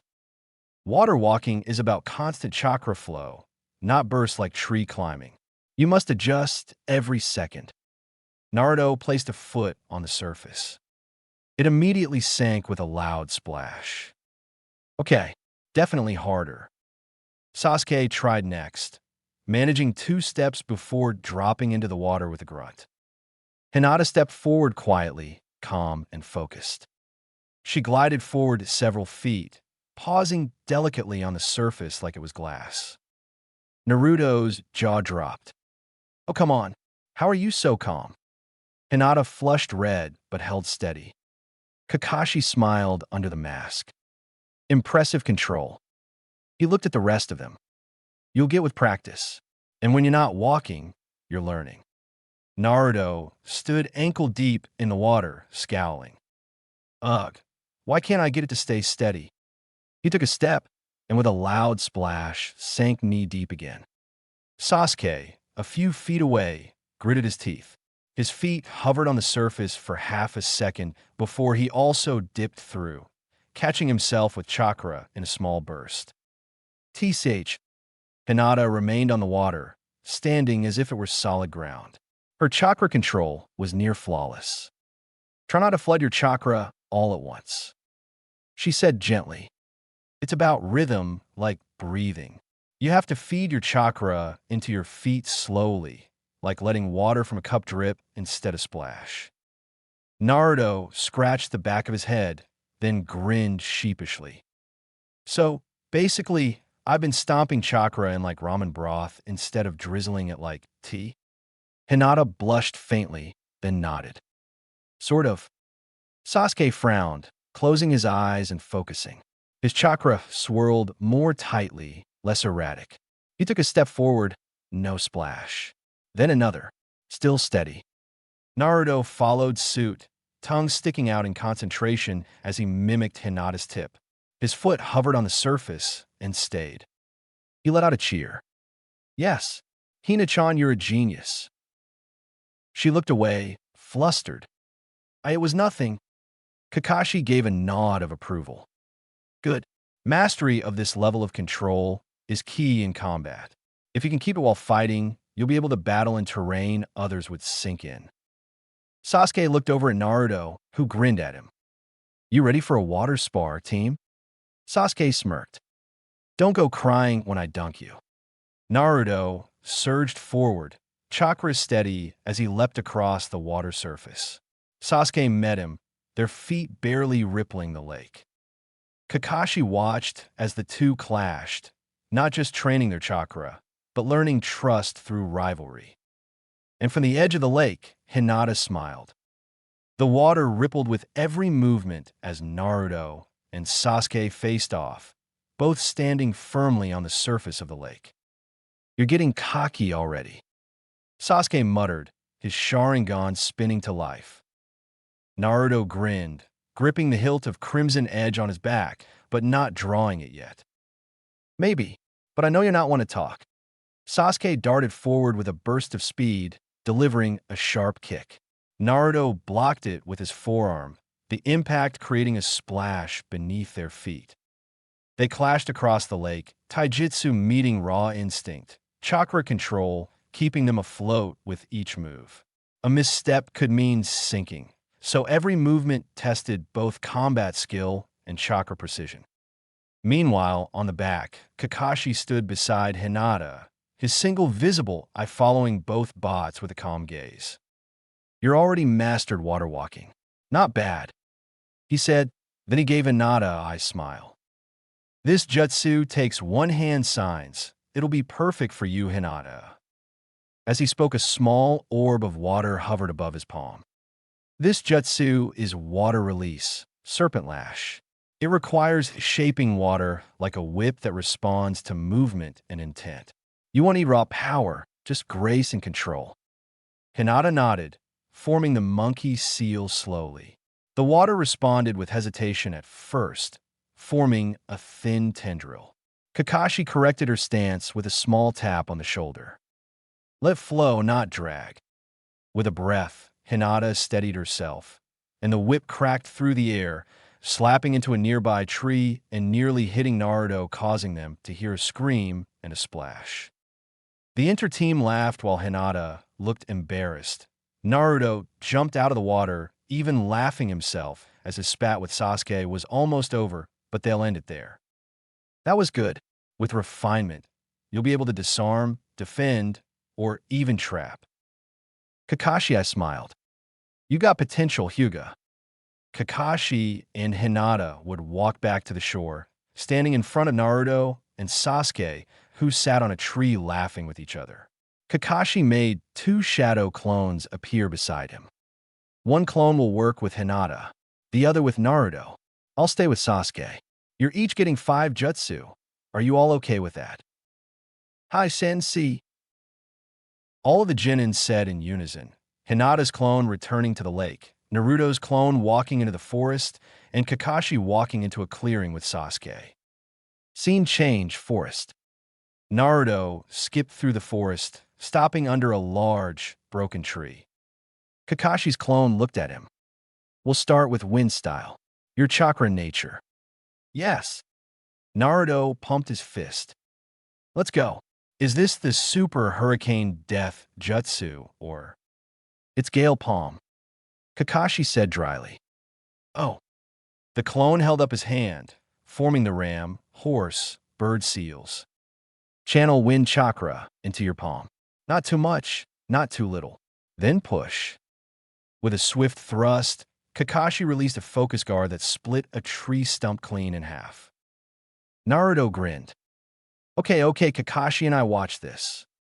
He mirrored the seals and flung his palm forward. Boom! A massive gust blew through the clearing, sending leaves flying, flipping the clone's mask halfway up his face. The choke fixed his mask, blinking. You don't lack power? Yeah. Naruto grinned. Wait, was that a compliment? But you'll need control. Kakashi finished flatly. Scene change, clearing. Kakashi stood with his arms folded as Sasuke practiced hand seals. You've got fire and lightning nature, which the lightning is rare, but the fire makes sense. We'll work on fire for now. Kakashi, I smiled, going through hand signs. Fire style, Phoenix Fire Jutsu. He formed the rat, tiger, dog, ox, rabbit, tiger seals, and exhaled a flurry of small, flaming orbs shot from his mouth, rapid and targeted. This is about accuracy, not power. Sasuke's Sharingan flared to life. I saw the chakra movements in your chest. I can mimic that. Good. Try it. Sasuke stepped forward and mirrored the hand signs. His first attempt fired wildly into the trees. One fireball hit a squirrel's nest, which promptly collapsed. Too much output. Kakashi warned. Control your breath, not just your chakra. He tried again. This time the flames curved slightly, like birds in formation. Sasuke slightly smirked at this. Scene change, lake. Kakashi's clone slowly went through hand signs. Tiga, sneak, hot, sneak, tiger. Water style, water wall. A deep inhale. Then from his mouth, a surge of water poured out in a tight stream, hitting the lake and spiraling around them in a controlled arc.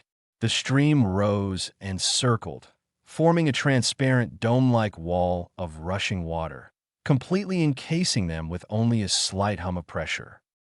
Hinata's eyes widened with awe. It forms from you, only if you're not standing on water. He explained. If you're like now, you can draw from the lake instead. The chakra decides its form, its strength, and its purpose. He stepped back. Now your turn. Hinata nodded, forming the same hand signs with deliberate care. She stood still, focused, her Byakugan inactive now. She wanted to feel the technique. She took a deep breath, then released a narrow stream of water from her mouth. It struck the lake in front of her, and with a swirling motion of her chakra, it gathered the water around her feet, spiraling rapidly until it rose in a circular wall, surrounding her like a vortex. The wall rose clear and tall, casting reflections of the sunlight in shimmering ripples. She was perfectly centered within it. Naruto, watching from the nearby tree stump, gasped with his mouth full of rice. Yo, Hina-chan summoning whirlpools now. Sasuke muttered under his breath. It's a jutsu dobe. Kakashi's clone gave a rare, proud nod. Beautiful control. It's not just a shield. The wall can knock back enemies when it rises. And because it's clear, you can track everything through it without breaking your stance. Hinata let the water gently disperse and smiled, brushing a strand of hair behind her ear. I can do better. You will. Scene change, forest. This one's easy. Infuse chakra into thrown weapons. Naruto took a handful of shuriken, poured wind chakra in and through. The weapons howled through the trees, slicing thin grooves into a tree before embedding perfectly. The clone whistled. Those are deadly. Scene change, clearing. Move your chakra to your feet. Ignite only the souls. No more than 30% output. Kakashi instructed. Sasuke exhaled and activated the jutsu. He vanished in a blur, flame trails spiraling in his wake. He reappeared a few feet away, scuffling the grass. He smirked. Kakashi nodded. It's a good start. Scene change. Open field afternoon. All three genin returned to the same open field. Naruto was covered in soot and leaf cuts. Hinata was damp but focused. Sasuke looked flawless, of course. Kakashi stood waiting, sipping tea. 2 jutsu each. That's the first step. He tilted his head. Tomorrow, you get 3 more. And they won't be as easy. Naruto groaned. This was the easy day. Hinata sat quietly, already reviewing hand signs in her mind. Sasuke stared at the sky, eyes thoughtful. Kakashi gave a nice smile. Scene change. Midnight, Naruto's mindscape.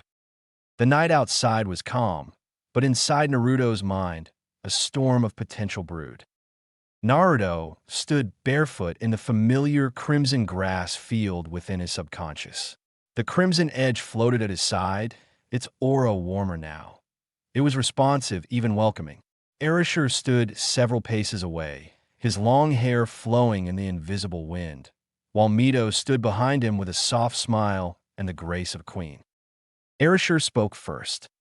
You've grown. The sword recognizes you more each time we meet, but you've only scratched its surface. Naruto nodded, gripping his blade. Then let's go deeper. Erashur nodded, and a clone of himself appeared. It slashed forward with a red afterimage. Naruto blocked the strike, sparks flying as the sword whined in protest. Stage 1, Resonate Pulse. Erashur called out. Focus your chakra into the hilt, not the blade. Let the blade act as a channel, not a weapon. Naruto grunted and refocused, letting his chakra flow like water into the hilt. The edge of the blade shimmered, letting out a low hum. Feel that. Erashur grinned. Now it's awake. Naruto exhaled, stepping in his stance.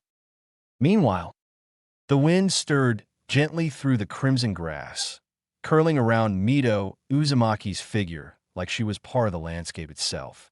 Her long red hair billowed in rhythm with her chakra, which is calm, controlled, eternal.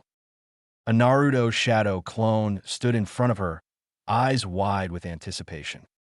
I've seen your shadow clone jutsu. My brother-in-law, Tobarama, created it. She said softly, a glint of pride in her eyes. But you're wasting its true power. Naruto blinked, tilting his head. What are you talking about, Bakon? Mito's expression sharpened, still maternal but firm. When a clone learns, you learn. When a clone trains, you grow. With your chakra, you can train hundreds of times faster than any shinobi alive. She gently raised her hand, and a swirl of wind formed at her fingertips. So let's use it. Create 5 clones. In a poof, 5 shadow clones stood at attention, alert and ready. Mito smiled again. Good. You're about to learn techniques passed down from the Uzumaki's original homeland in a style only our clan could wield. 1. Wind Release, Gale Shuriken. Clone number 1. A wide, flat disc of compressed wind chakra. Infuse it with rotation. Feel the air bend, not resist. Guide it, don't throw it. The clone practiced launching spinning chakra blades across the air, learning to control them mid-flight using subtle chakra threads in the fingertips. 2. Wind Release, Whisper Step. Clone number 2. A soft step technique using air cushions to move without a sound. You'll become a breeze. Not felt, not seen. Perfect for stealth and dodging. The clone trained to mask even the sound of clothing rustling by dispersing air through his feet and joints. 3. Wind Release, Cutting Spiral. Clone number 3. A vortex of air compressed tightly, launched like a raisin-gan-sized saw blade. Control. Tighter chakra spirals. Imagine the blade, carving even the mist. This clone worked on stability and compression, knowing that power was only useful if it could be held and aimed precisely. 4. Wind Release, Vacuum Shell Guard. Clone number 4. An invisible, thin barrier of rotating air used to block incoming projectiles. Think of a wall, but soft, invisible, and alive. Used for defense, the clone learned to rotate air tightly in front of the body, creating a semi-passive shield. 5. Wind Release, Shearing Jet Fong. Clone number 5. A direct, jet stream attack using compressed air in fong-like arcs. This one is Bite. Use it when you can see your enemy's breath. With Mito's help, the clone practiced turning breath itself into a pressurized projectile. Back with the real Naruto inside the mindscape, Mito stood facing him with a calm expression on her face as she shifted her stance slightly. Right foot behind, body twisted sideways, fingers in a flowing guard. The whirlpool style, she said, is a lost art. It used fluid movement, redirection, and spinning momentum. We don't overpower our foes. We outlast them. She stepped forward and spun, pushing her palm into the air, and wind wrapped around her arm. Step, spin, twist, flow like a whirlpool. She beckoned him. Now you. Naruto mimicked her movements, stumbling at first. Kind of feels like Tai Chi with chakra. Mito smiled. Exactly. The longer you fight, the stronger you get. Your stamina is your greatest weapon. Channel it. Make your enemies chase ghosts. That trained like this for hours in Mindscape time with Naruto, refining his footwork, the rotation of his hips, the breath-tied timing of each strike. She showed him open palm counters, smooth kicks that flowed into wind strikes, and how to use spinning momentum to launch wind release attacks seamlessly mid-combat. By the time you leave here, Mito whispered, you won't just be an Uzumaki by name. You'll fight like one. Scene change, real world. Naruto's eyes blinked open, breath steady, body still. In the real world, it had only been a few seconds. To him, hours of training. He slowly stood up, clenching his fists and extending his fingers. The wind gently responded, curling around his palms. Thanks, Erishur Gigi. Thanks, Mito, back on. Scene change, clearing, early morning. The morning mist clung low to the forest floor, disturbed only by bursts of elemental chakra as the clearing came alive with training. Kakashi stood on a nearby stump, his hands in his pockets, looking down at his team with a quiet pride. His 3 shadow clones stood spread out, each working with a different student. All right, today's not just about learning, it's about pushing past what you think you can't do. These jutsu are real. They're advanced. You'll struggle. Good. That's the point. Kakashi once again made 2 clones, one for Naruto and the other for Hinata. Kakashi would train Sasuke himself. Lightning Release, Arc Piercer. Kakashi demonstrated first, lightning sparking from his palm before hardening into a spear of crackling blue energy. Your chakra control's sharp, so this should suit you. But the key is condensation, not just charge. Sakura focused. He built up the chakra quickly, but his first attempt fizzled midair, the spear unraveling before it could be thrown. He gritted his teeth again. The second time, it flew but veered sideways and exploded into a tree. Don't force it. Precision, not pressure. Kakashi remained. By the fourth attempt, Sasuke nailed it. The spear flew clean and true, cracking through a boulder. Lightning release, Thunder Veil.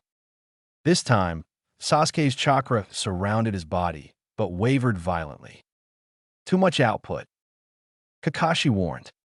You'll fry yourself before you fry them. Sasuke adjusted, lowering the intensity until his body hummed with a controlled charge. He threw a kunai into the air and let it bounce off his shoulder. Sparks crackled and launched it back upward. A grin tugged at the corner of his lips. Now that's useful. Fire release, Dragon Flash Spiral. Sasuke took a deep breath and tried to launch the flaming spiral, only for the flame to sputter and die mid-spin. Tame the air currents. Kakashi instructed. You control the spiral with your breath and chakra, not just raw heat. After multiple tries, Sasuke released a swirling blaze that coiled upward like a serpent, striking a cliff wall and scorching it black. He panted heavily, but his eyes burned with satisfaction. Meanwhile, with Naruto, a Kakashi clone led Naruto deeper into the woods for explosive range practice. Wind release, Cyclone Grip. Naruto attempted to wrap air around his fists, but the wind was wild and unpredictable. Stop trying to force the air, the clone said. Coax it, let it dance around your chakra. Naruto furrowed his brow, adjusted his stance, and tried again. This time, the swirling wind formed tight rings around his arms. When he punched a log, it cracked in half. Oh, that's sick. Wind release, Storm Vortex Palm. Next, Naruto tried firing bursts of wind from his hands. The first attempt blew dirt into his face. The second cracked a rock. By the fifth, he launched a tight, spinning gale that blasted through 3 stumps in a row. I'm a storm, Databeo. Kakashi's clone lightly chuckled. Wind clone explosion. This took the most chakra. He made a clone, infused it with spinning wind, and had it charge a boulder. Boom! Wind exploded outward in a sharp pulse. The trees rattled. But Naruto dropped to a knee, breathing heavily. Ugh, that really takes a lot out of me. The Kakashi clone helped him sit against a tree trunk. Meanwhile, with Hinata. By the lake, Hinata stood with another Kakashi clone. Water release, Mist Shroud. Hinata knelt by the water, hands forming the correct seals. Don't just make mist. Shape it. The clone guided. Remember, Byakugan gives you the edge. A thick dome of mist burst out, and she vanished within it. The clone stepped in to simulate an opponent, but couldn't see a thing. Where'd you go? She tapped his shoulder from behind. Right here. Water release, shattering tendril. She formed the whip again, now with the explosive tip. Her first swings lacked control, sending water spraying everywhere. Too wide. Sharpen the point. She adjusted, her movements elegant, and on the next strike, the whip slammed into a post, exploded, and needles of water tore through multiple targets. Gentle Stream Barrage. This was the most difficult, combining Hyuga precision and elemental force. Her first strike was just a wet palm. The second cracked the surface of a rock. By the fifth, her palm hit, and a stream of pressurized water burst through the rock like a bullet. Excellent, the clone said, impressed. Deadly from the inside out. Hinata bowed slightly, calm but proud. Scene change, forest, aftermath. The training ground had gone still, the morning mist rising slowly with the sun. Naruto lay back against the base of a large tree, sweat still clinging to his brow, chest rising and falling in deep, tired breaths. His head tilted back, eyes closed. Man, I'm beat. The leaves rustled faintly nearby. Step, step. Naruto cracked one eye open, sensing someone nearby. Not chakra, exactly. Just a presence. Calm, gentle. A tall figure in a simple yukata stepped from the brush, holding a woven basket filled with herbs. Their face was youthful, soft, and androgynous. Long black hair framed their gentle expression. "You're up early," the stranger said quietly. Naruto sat up a little straighter, blinking. Huh? Oh, yeah. Kinda got caught up with training, you know? Huh. He looked around. Wait, you're not from the village. Who are you? The stranger smiled softly. Just a traveler. I was collecting herbs. Naruto studied their face. Something about them was peaceful, kind. You're really pretty, handsome. The stranger only chuckled lightly, kneeling down to pick up some wildflowers growing by a log. Does it matter? Naruto blinked. Guess not. There was a short silence between them, but it wasn't awkward, just quiet. You live around here? Naruto asked, curiosity blooming. Nearby. I help someone important to me. He's sick. I gather medicine to keep him healthy. Naruto's expression softened. That's nice of you, taking care of someone like that. The stranger nodded. You train hard. You have a kind heart, too. I can tell. Naruto grinned, rubbing the back of his head. Thanks. Gotta get stronger, you know. I made a promise to protect my friends and family. I'm gonna be Hokage someday. Believe it. Hokage. Yeah, the strongest ninja in the village. I want to protect the people I care about and earn their respect. The stranger's eyes lowered, thoughtful. That's a beautiful dream, but strength alone isn't enough. Sometimes, those with the kindest hearts suffer the most. Naruto looked at him more closely. You sound like you've been through a lot. I have. The stranger said softly. Where I'm from, people like me weren't wanted. I had to become something else. Something useful. Naruto frowned. What do you mean? A tool. The stranger said, looking up. A weapon. A moment passed. Naruto shook his head. You're not a tool. You're a person with a dream. The stranger stared at him, quietly stunned. Thank you. Naruto stood up, brushing himself off. You got a name? Haku. Naruto smiled and offered a hand. I'm Naruto Uzumaki. Nice to meet you, Haku. Haku stared at the outstretched hand, then slowly took it. Their handshake lingered. Haku's voice quieter now, almost like a whisper of wind. I hope your dream comes true, Naruto. You too. Naruto replied. Haku slightly smiled, now walking away from the forest before turning to Naruto. I'm a boy, by the way. Naruto gasped, and his mouth hung wide open. He watched as Haku vanished in the tree line while he heard him lightly laughing. What, he's as cute as Hina-chan. Scene change, Zabuza's hideout. The scene of herbs hung low in the mist-shrouded boathouse. Zabuza's bandages were freshly wrapped, his massive blade leaning against the wall. Haku worked silently by the fire, mixing salves in a stone bowl. Crunch, crunch. Heavy boots disturbed the gravel outside. Mist curled tighter around the clearing like it had a will of its own. Zabuza didn't move, his eyes narrowing. He's here, he muttered. Haku didn't answer. The mist parted to reveal Gato, flanked by thugs.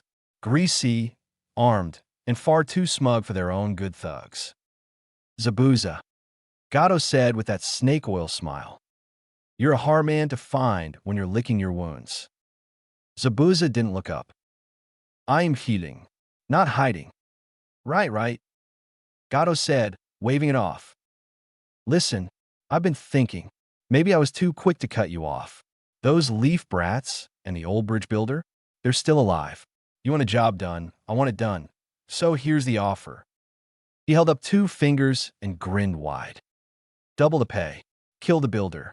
Get rid of those leaf punks. You finish the job, you walk away richer than ever.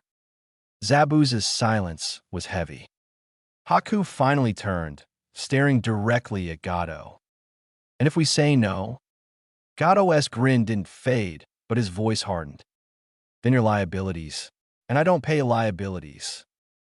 Zabuza would only chuckle darkly, his killer intent leaking out as he glared at Gato. We'll do it. If you don't pay, we kill you. Scene change. Land of Waves Market. The morning sun peeked through the clouds, its soft rays spilling over the quiet village of the Land of Waves. Mist clung to the streets like faded memories, but life buzzed in small ways. Children running, carts rattling, old men calling out fish prices. Naruto and Hinata walked on either side of Tsunami, arms full of baskets, both wearing smiles. Villagers watched them with a mix of curiosity and cautious hope. Just a few days ago, these streets were hushed by fear. Now there was laughter again. Thanks again, you two, Tsunami said, brushing her hair behind her ear. We haven't had much help in the markets lately. You've both got good hearts. Heh, no problem. Naruto grinned bright, balancing 3 baskets in each hand. I mean, carrying stuff is easy. I've got clone training and bridge-saving muscles. Hinata let out a small, quiet giggle, her face dusted pink. Naruto turned toward her, raising an eyebrow. What? Did I say something funny? And no. I mean, yes, but in a good way, Hinata stammered, fiddling with the edge of her sleeve. You are always so full of energy, Naruto-kun. It's nice. Naruto blinked, then smiled wide. Someone's got to keep the vibe up around here, you know? They reached a food stall where an elderly man struggled to unload sacks of rice. Hinata stepped forward immediately, activating her Byakugan for a moment to gauge his balance and joints. She quietly took the heavy sack and placed it beside his cart with gentle precision. Here, you shouldn't lift this. It could hurt your back. The old man blinked in surprise, then nodded gratefully. Thank you, dear. You got eyes like a goddess. Hinata flushed and bowed politely. Naruto watched from the side, visibly impressed. Whoa, that was smooth, Hinata. That your Byakugan thing. She nodded with a faint smile. I've been trying to use it more practically. That's awesome. You're kind of amazing, you know that. Her breath hitched. Thank you. There was a pause, warm and light, as they continued down the path with Tsunami. Naruto glanced sideways at her,